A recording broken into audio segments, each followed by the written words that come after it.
the autonomy economy is real. Commercial robo-taxi operations, humanless freight runs, AV infrastructure investment measured in billions. The question is no longer whether autonomous mobility scales. It's who advises the companies building it. KPMG works across the full autonomy ecosystem: operators, OEMs, suppliers, insurers, and investors. At the moment it matters most. When the road ahead is uncertain, we've already been there. KPMG, accelerating what's next in mobility. The use of Tesla FSD by the 75-plus group of seniors is surging. There's this, it's unmeasured, but it's real. Grassroots senior adoption wave is organically building outside of Tesla's kind of disclosed metrics. And seniors are adopting FSD as a mobility preservation tool, creating a real but entirely kind of underappreciated behavioral trend. And as anybody who has talked to seniors, talked to senior advocates, talked to folks who look at the health and longevity of humans as they age, being able to get outside, engage with the world, maintain your social networks, maintain your ability to get to the doctor, maintain your ability to interact with other human beings, right? So that your world isn't slowly narrowed to those folks that enter your home. It continues to be a world of vibrancy and opportunity. And being able to stay mobile or have mobility options is central to those outcomes. And literally those outcomes have been documented in health study after health study to extend life, to give people not only more vibrant lives, but longer lives. Healthier lives. And you think about it from a mental health perspective. You're giving an older individual the ability to go to the barbershop, the beauty parlor, to the store without having to rely on others. And some of the seniors that I know, just the freedom to go to the grocery store and interact with people. Some seniors can't do that because they can't drive. FSD takes them there. And that changes the game. And you might say, well, what does this mean from a market perspective? Senior transportation is a $47 billion a year market. $47 billion a year market. That is underserved. When I served as co-chair for the Autonomous Vehicle Task Force City Beverly Hills, we had a thing called Dial a Ride. And Dial a Ride was a cluster fuck. You have to call 3 days in advance, and it's a van for one person, and it was a huge economic drain, and the seniors didn't like doing it because they felt that it was a burden. If that same senior could get in their vehicle and say, hey, Grok, take me to the doctor. Hey, Grok, take me to see the grandkids. That changes their life. The life expectancy goes up. The Milk and Aging Institute has done really great research on this. The positive benefits that FSD is going to have on the senior community and individuals that are going through the natural aging process is unfounded, and it's something that we need to pay attention to, because from a business standpoint, that's a huge growth market for Tesla and every other company developing an L2 system. For society, it is a great benefit for this, what this technology is going to do to allow citizens to live the rest of their lives happy. Yes, yes, yes, and yes. And added on to this, it ties to the point we just made about David Moss and Spencer and Owen's influence on X, and its ability to create marketing and communications channels for the use of Tesla FSD organically. This growth is also organic, and organic growth is the most durable growth. And so it's not only a great story in terms of the benefits that FSD brings, but it's a great story about the durability and future growth of FSD. And I think the earnings report that came out for Tesla suggested that there is a continued growth in the signups for full self-drive capabilities as people continue to purchase Teslas. And I think what you will see here is a similar growth pattern for seniors who are looking to purchase vehicles that provide them this mobility freedom. And to do it, at a cost, right? And what is in sense cost arbitrage, right? For I'm just trying to estimate the price. Was $8,000, for a one-time purchase for FSD, or $99 a month, right? It's mobility arbitrage is what they're buying. To your point, right? To hire a service to move you to move you around has a ton of friction in it, right? A friction that just reduces the likelihood of use on a consistent basis to it. It has a ton of cost to it as well. Now, you may be able to get some of that cost back through Medicaid and Medicare and other health coverages that sometimes cover these costs as non-emergency medical transit. But that's a difficult process. Not all coverage covers it. Maybe it only covers it from to and from a doctor's visit. It may not necessarily cover it to go to an optional physical therapy or an optional yoga class, or to go to the grocery store, all of which provide benefits to seniors.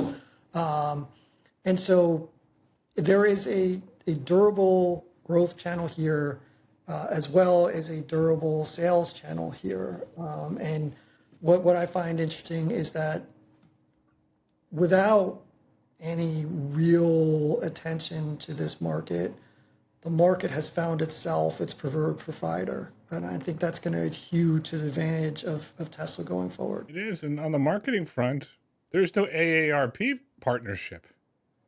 Zero, zilch, nada. I've been to the villages. There's no Tesla pop-up. Zero, zilch, nada.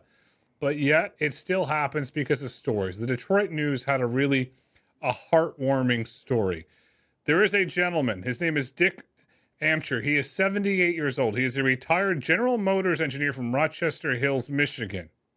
Here's the key. Retired engineer from General Motors. And what does Mr. Amacher drive? He drives a Model Y and a Model 3 Tesla. And he drives FSD 98% of the time. Why does he do that? Because he can't necessarily see the stop signs, he said to the paper. He has a hard time seeing behind the leaves. The Tesla gets him to his destination happy, because as we know, as you get older, your vision declines. But yet, because his vision's declining, his mobility is not declining, because what Tesla gives him. What Mr. Amacher is experiencing and telling all of his friends, that's the best marketing in the world. Look, we get our freedom back.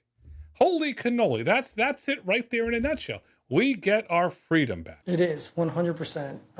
And look, one can not only think of this as something that is helpful for seniors, but there are other groups, the folks that are low vision or vision impaired that can also benefit from this technology. And I had an opportunity to speak with an advocate in the low vision community last week who reached out to me on LinkedIn.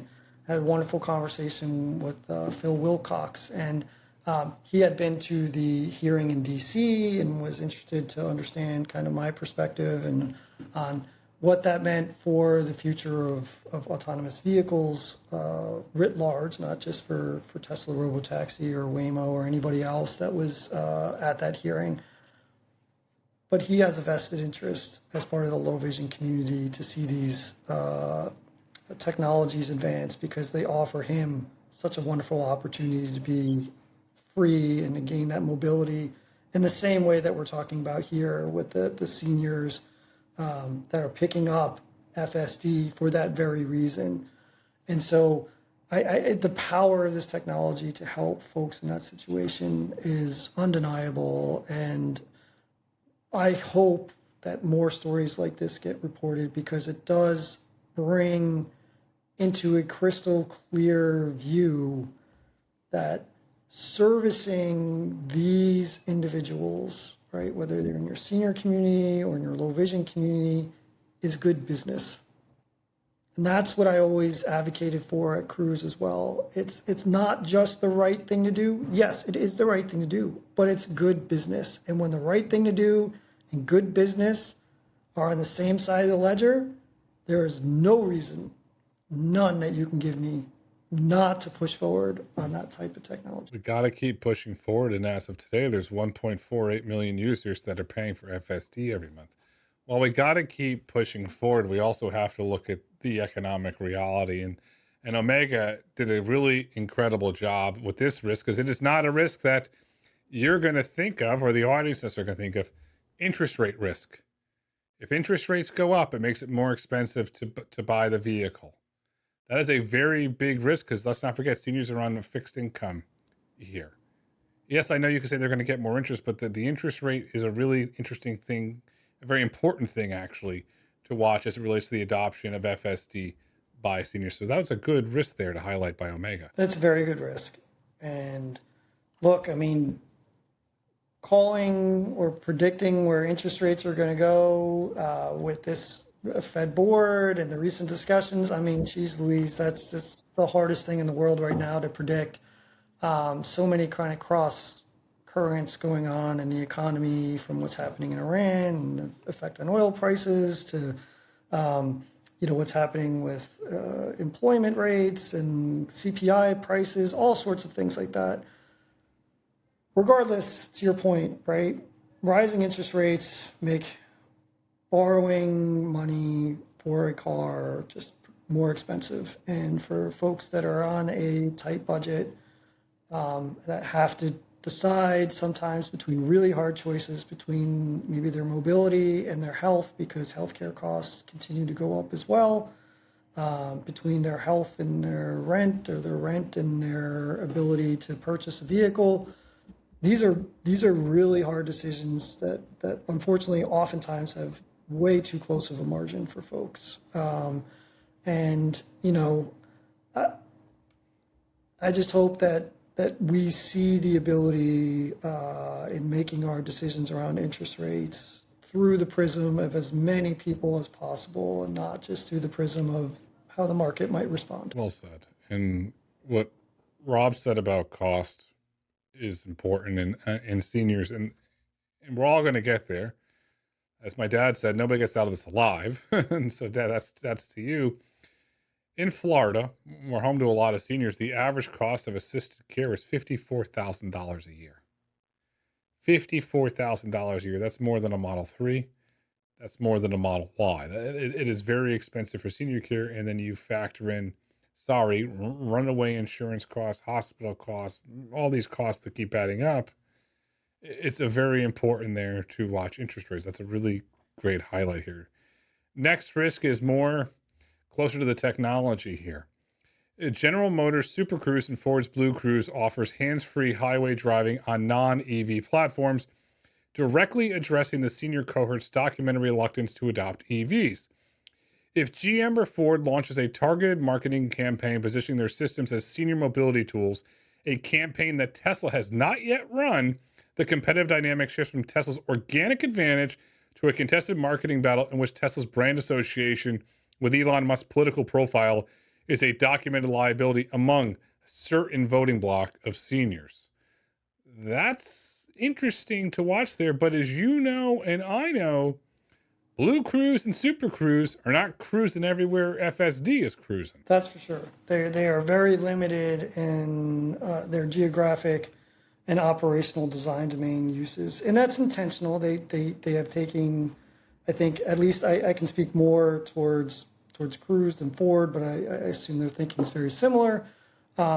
A more conservative approach, as they would call it, than what Tesla has done in terms of where it allows their vehicles to engage Super Cruise or BlueCruise.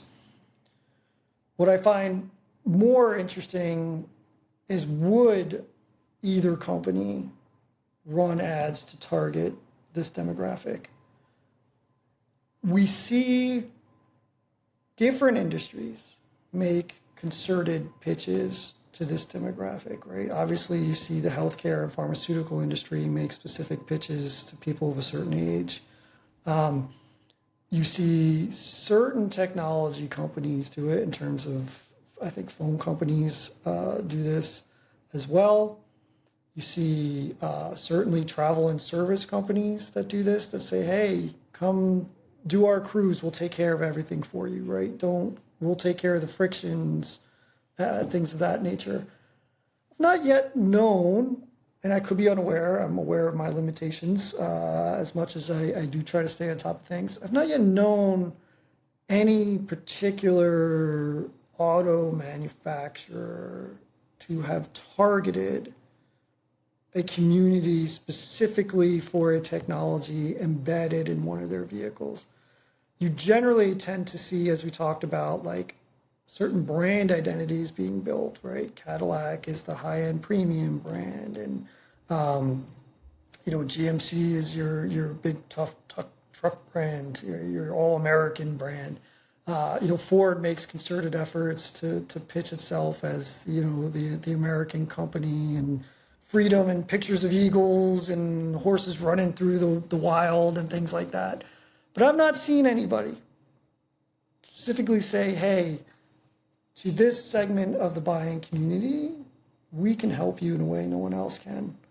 And so it'll be interesting. I would love to see that. And part of it is, and I've seen this in discussions internally, is the belief that the market is not big enough to justify an expense. And the numbers that I see, the numbers that I was privy to in terms of the continued growth in the senior population, the continued growth in terms of folks who are low vision or have other troubles driving on their own, that number is very, very large. It is, I think, 1 in 6 folks in the United States. That's not a nothing segment of the population. And so it'll be interesting, particularly given our increasingly fragmented way of tapping into different parts of the market, right? You used to be able to run an ad. I mean, the only thing you can do now is maybe run an ad at the Super Bowl where most people will see it. But, even the top television shows now barely register 11 or 12 million viewers a week, where, 35 years ago, your top television show was near 40 million people a week. And so, this fragmented sense of how do you get to different market segments might actually portend somebody taking a chance to say, hey, maybe we should start to look to dominate this demographic in terms of being able to pitch them a specific technology that is useful to them. Hey, you never know. 1 in 6 is a big market. There's companies that target senior citizens. Now, I'm not saying that in a bad, derogatory way, but market to them and that are doing financially very well. The last risk here is a real risk that I think you could potentially see emerge at the state level. Cognitive decline in seniors may impair the attentiveness required for FSD supervised, creating a safety liability that regulators address before mobility benefits are quantified. I see that potentially at the state level, because somebody gets a bug up their butt. You never know. What do you think of that? Yeah, I think it's present at both the state and federal level. And so here's the dynamic, and you can't really hide from it.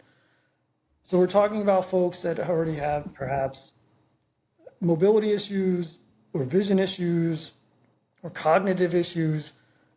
And in an L2 system, the ultimate fallback is still the driver. And if you're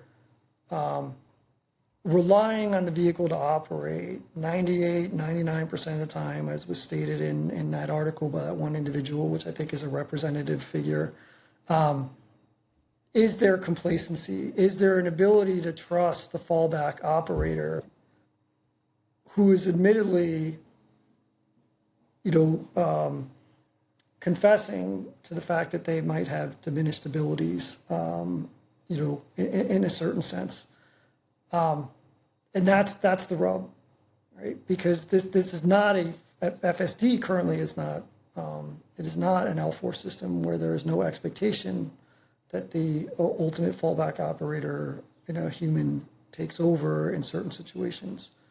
Here, it still is. And that raises the question of not only complacency, because they're using it 98% of the time, are they really paying attention during all of that? But also ability when it falls back. And that's the real difficult question. And perhaps a state addresses that, or a federal government addresses that through performance standards in terms of monitoring the driver, of driver expectations, setting liability. If there's should there be a window of time of a reasonable expectation that a driver takes over when it's handed back to them? Is that a time-based thing? Is that a 30-second thing, a 10-second thing? I don't know. But what happens if you fall out of it? I mean, should there be increased liability on the driver for failure to take over after it's been notified that it needs to take over? Should it be on the manufacturer saying, hey, I know that certain people of a certain age and capacities are going to be driving this car, so I should have already built my system to be able to address those potential differences in fallback driver standards, right? And we see this, right? This is not unique, right? We see it with seatbelt standards. You have to build a seatbelt for, I forget what it is. It's like there's from the 5% to 95% of height in this country. So, yeah, you might find people who are super small or super large where your seatbelt doesn't fit, but we're not going to hold the manufacturer necessarily liable if their seatbelt doesn't accommodate folks who fall in that kind of way out range of average height. Is that something, do we address that way in terms of age or in terms of, different driver license standards, or, is there going to be a separate, liability contract needed to be worked out between manufacturer and purchaser based upon age or something like that?